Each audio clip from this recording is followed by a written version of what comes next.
अथक धूप में रतन अपने पिता के साथ खेतों में काम करता है। उसकी भौहें अनकही चिंताओं से सिकुड़ी हुई हैं और उसकी ऊर्जा क्षीण हो गई है।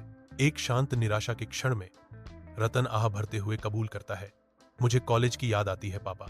पीढ़ियों की परंपरा से भरी आवाज के साथ पिता जवाब देते हैं, रतन, खेती ही हमारा जीवन है, यह हमारे खून में है।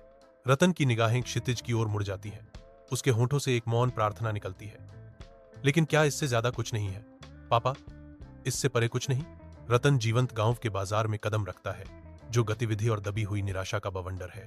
वह किसानों को दयनीय कीमतों पर अपना चावल बेचने के लिए संघर्ष करते हुए देखता है। एक मौन अन्याय हवा में भारी लटका हुआ है। उस पर कठोर सत्य का उदय होता है। बिचौलिए कठपुतली हैं, जो शोषण और निराशा की डोर खींचते हैं। दृढ़ संकल्प और स्पष्टता के एक क्षण में रतन इन भुला दिए गए किसानों का चैंपियन बनने की प्रतिज्ञा करता है। रतन ने फैसला किया कि वह किसानों की मदद करेगा। वह चावल का कारोबार शुरू करेगा। मंद रोशनी वाले गोदाम में रतन, उसका चेहरा थकान से भरा हुआ, चावल की बोरियां जमा करता है और रतन राइस को एक प्रसिद्ध ब्रांड में बदलने का सपना देखता है। थकान के बावजूद रतन की आंखों में खुशी की एक झलक नाचती है, क्योंकि वह रतन राइसेस के भविष्य की कल्पना करता है। रतन अपनी साइकिल पर हलचल भरे शहर के बाजार से होकर गुजरता है। अराजकता के बीच आशा की एक झलक टिमटिमाती है। दुकानदारों के इनकार से बाजार में निराशा गूंजती है। हर नकारने वाले हाव भाव से रतन के संकल्प की परीक्षा होती है।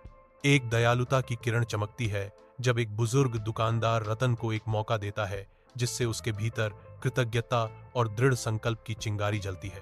अत्यंत सावधानी से रतन विनम्र अनाज को गुणवत्ता के वादे में बदल देता है। प्रत्येक बोरी पर अपने नाम को अपनी अटूट निष्ठा के प्रमाण के रूप में अंकित करता है।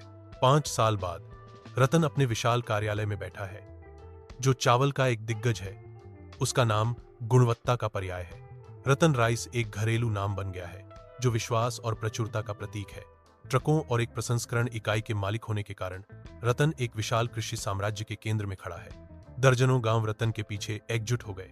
उनकी आजीविका उनकी दृष्टि और महत्वाकांक्षा के साथ जुड़ी हुई है। एक मोबाइल ऐप विकसित करते हुए रतन एक सीधा चैनल स्थापित करते हैं, जिससे किसानों को अभूतपूर्व आसानी से चावल बेचने का अधिकार मिलता है।